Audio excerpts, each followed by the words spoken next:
सलाम हिंदुस्तान दोस्तों, इस छोटे से वीडियो में आप हदफ, शुआ और बातिन के मीनिंग्स जानेंगे। पहले हदफ का मतलब है निशाना, वो जगह जिस पर तीर मारना हो या गोली मारना हो।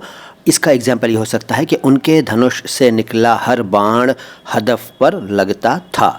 इसके बाद शुआ का मतलब है किरण, रे, बीम।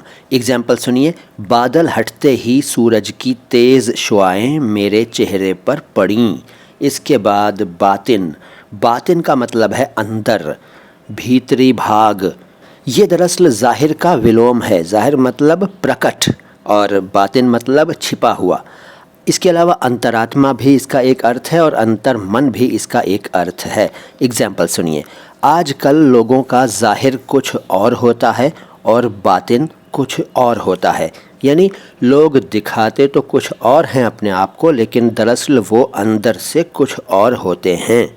वो गाना है ना फिल्म नमक हलाल में, आप अंदर से कुछ और बाहर से कुछ और नज़र आते हैं बाखुदा शक्ल से। तो याद आया ना किशोर कुमार का गाया हुआ, अमिताभ बच्चन पे फिल्माया हुआ गाना।